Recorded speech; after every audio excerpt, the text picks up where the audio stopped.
देखना बहुत कुछ है, देखते रहिए, करना बहुत कुछ है, करते रहिए।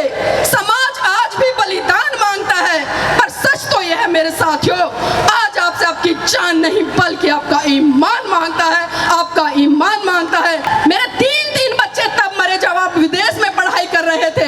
मैंने अपना दर्द कभी बयां नहीं करा, लेकिन आज मेरा बेटा राज रतन, जो कि आपका सबसे बड़ा दुलारा और प्यारा था, आज वो इस दुनिया में नहीं रहा, तो मैं कैसे चुप हो जाऊं। तो फिर बाबा साहब कहते हैं कि रमा मैं भारत देश में एक दिन ऐसा काम करके जाऊंगा कि हर रमा की कोख से जन्म लेने वाला राज रतन इस देश पर राज करेगा, इस देश पर राज करेगा। और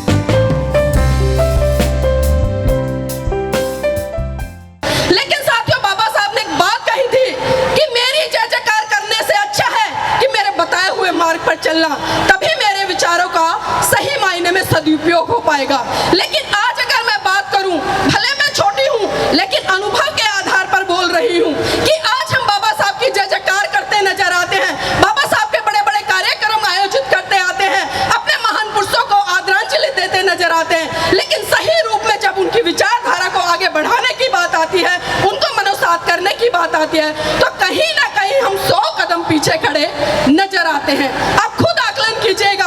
और यहाँ पर जिस तरह से मेरी मातृशक्ति बैठी है, मैं सलाम करना चाहूंगी कि आप अपना कीमती समय निकाल कर आई हैं। लेकिन यहाँ पर साथियों मैं बात भी करना चाहूंगी, मैं याद दिलाना चाहूंगी आपको कि 13 अक्टूबर सन 1935 को परम पूज्य बाबा साहब ने एवला की धरती से एक घोषणा की थी कि मैं हिंदू धर्म में पैदा हुआ, ये मेरे बस की बात नहीं थी, लेकिन मैं हिंदू धर्म में मरूंगा नहीं, ये मेरे बस की बात है।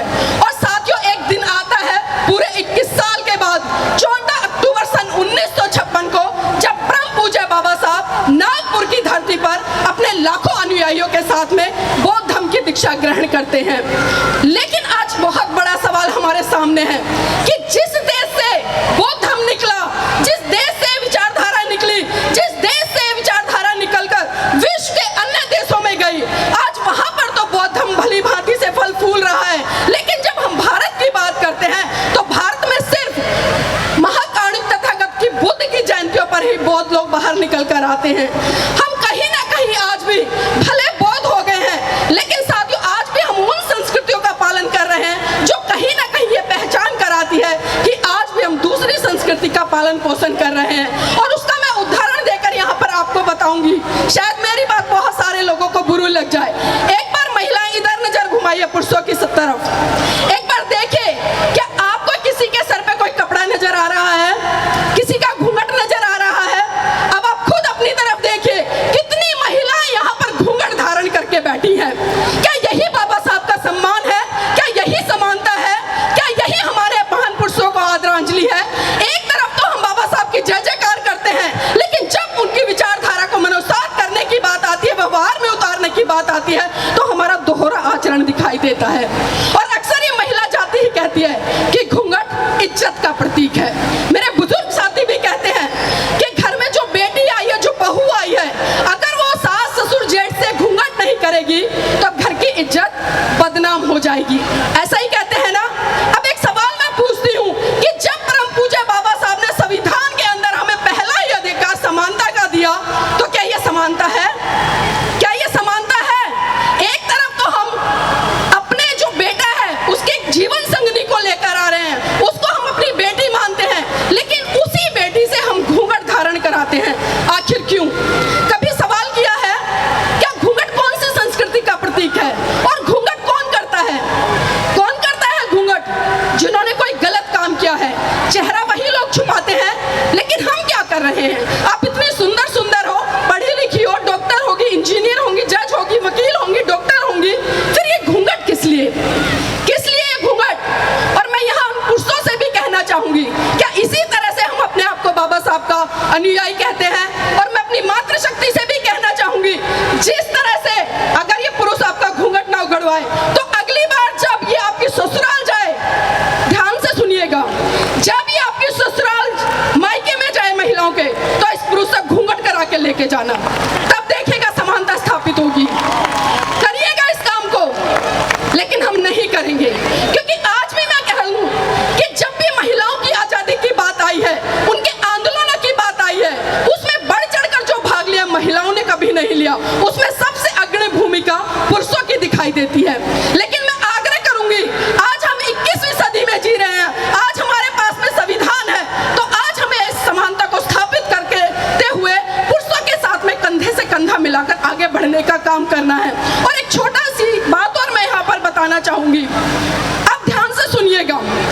अक्सर हम देखते हैं कि जब हमारे घर में हमारे बेटे की पुत्र वधू आती है तो थोड़ा सा परिवर्तन आता है, लेकिन उस थोड़े से परिवर्तन को हमने किस तरह से इज्जत का ढंढोरा बनाकर इतना पीट दिया है कि अगर घर की बहू घूंघट नहीं करेगी तो पता नहीं कितना बड़ा विनाश हो जाएगा। और आप भी ध्यान से सुनिएगा महिला जाति मेरी, जब एक बेटी अपने मायके से अपने पिता को छोड़ के आती है तो ससुराल में उसको ससुर के रूप में एक पिता मिलता है।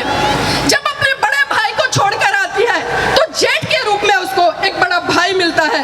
जब अपने छोटे भाई को छोड़कर आती है तो देवर के रूप में उसको एक छोटा भाई मिलता है। जब अपनी ननंद को छोड़ के आती है तो बहन के रूप में एक ननंद मिलती है। और जब अपनी माँ को छोड़ के आती है तो सास के रूप में एक बहुत प्यारी सी माँ मिलती है। लेकिन हम इन रिश्तों को समझते नहीं हैं। आज इन रिश्तों के हमने मायने बदल दिए हैं। अब मैं आती हूँ दूसरी बात पर। एक बार पुरुष हाथ उठाएं, एक हाथ, कोई भी हाथ उठा लीजिएगा, मैंने पुरुषों को बोला है। अब महिला एक बार देख लीजिएगा, हाथ नीचे कर लीजिएगा। अब महिलाएं हाथ उठाएं अपने। अब आप देखिएगा 90% महिलाओं के हाथों में चूड़ियां हैं। अब मैं पुरुषों से पूछती हूँ, चूड़ियां किस चीज का प्रतीक होती हैं? आपने स्कूलों में पढ़ा होगा, यहाँ पर प्रिंसिपल भी होंगे, टीचर भी होंगे, स्टूडेंट भी होंगे। चूड़ियां किसका प्रतीक होती हैं? बताइए मुझे, किस चीज का?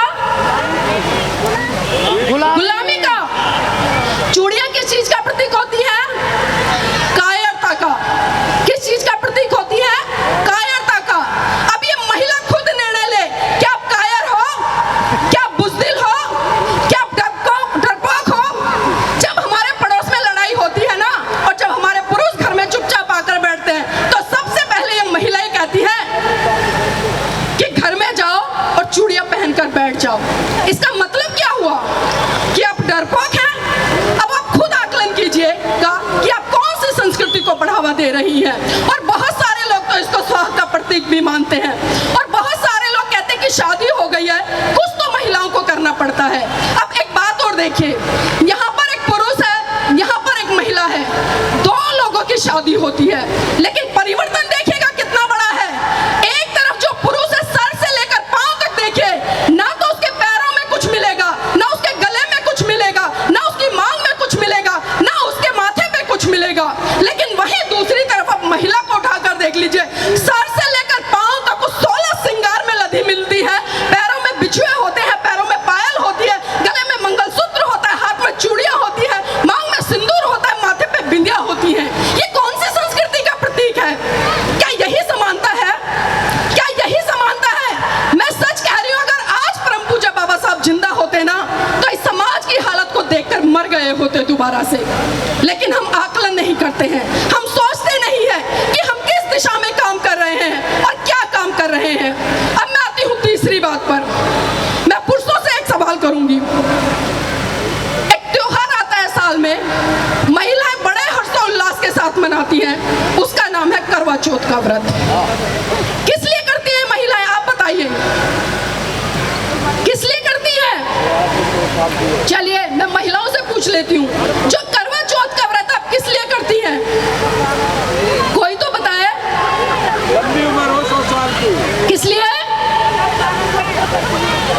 पति की लंबी उम्र के लिए। अब आप अपने पतियों से पूछिए कि आपकी लंबी उम्र के लिए ये कौन सा करवा चौथ का व्रत करते हैं?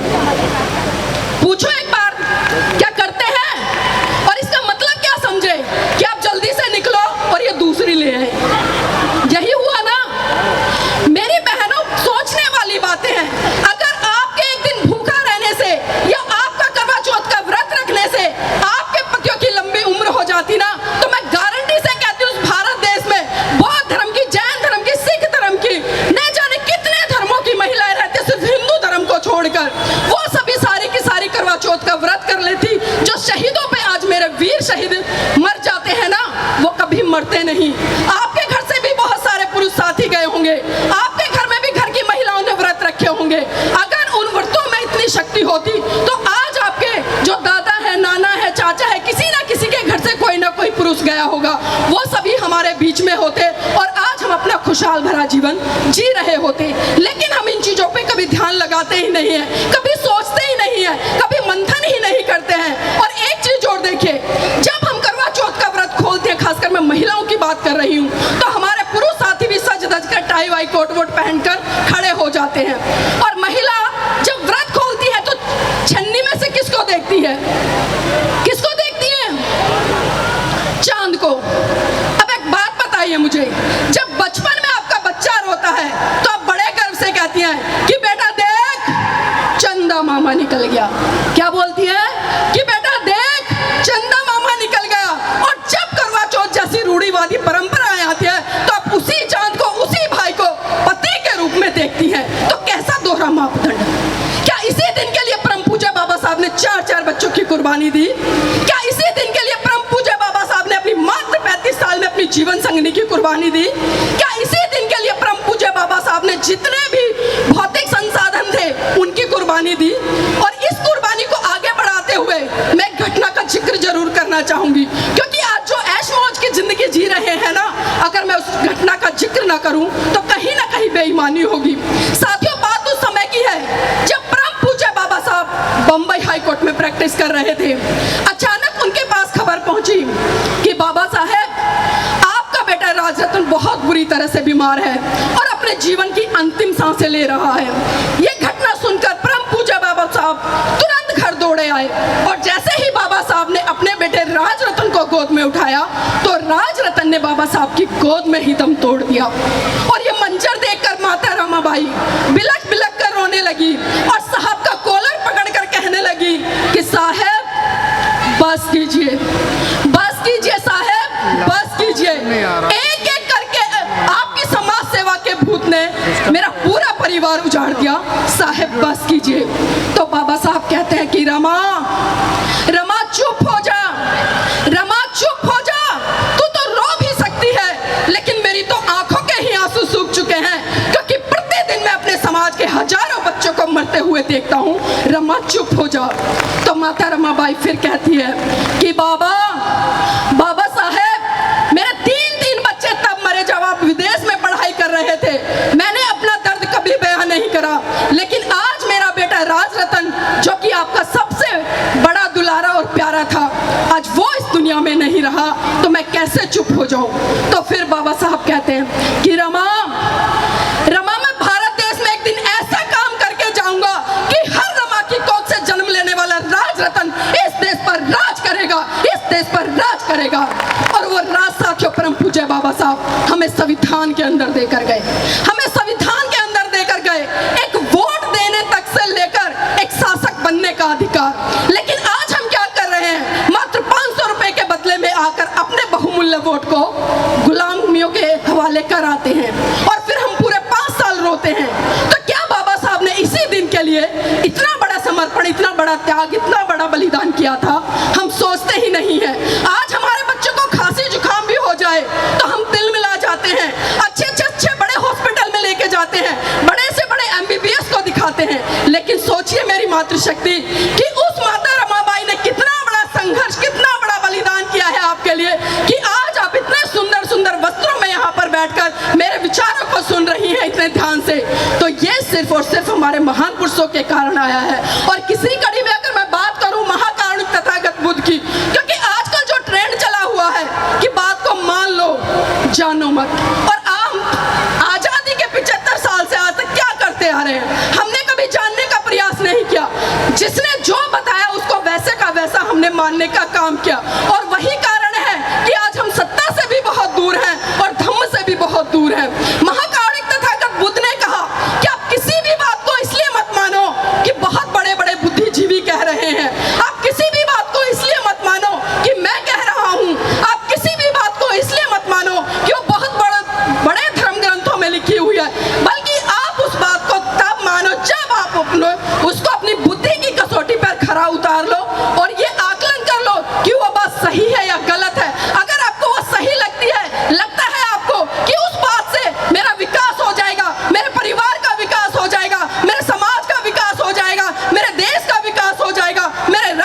विकास हो जाएगा। अगर आपकी कसौटी पर ये चीजें खरी उतरती हैं तब आप उसको बात मान लीजिएगा, वरना हवा की तरह छोड़ दीजिएगा। लेकिन हम समझते नहीं हैं, बार बार पीछे से आज्ञा मिल रही है कि शॉर्ट कीजिए। समय का अभाव है, वक्तागण और भी हैं, लेकिन मैं आग्रह करूंगी मान्यवर श्री से, अगर अगली बार बुलाएं तो कम से कम 1 घंटे का समय मुझे दें, क्योंकि जब तक हम अपनी बात को रख नहीं पाएंगे, जब तक आप मेरी बातों को नहीं सुन पाएंगे, तो बताइए क्या फायदा क्या फायदा। क्योंकि बाबा साहब ने भी कहा था कि शिक्षा शेरनी का वो दूध है जिसको जो जितना पिएगा वो उतना दहाड़ेगा।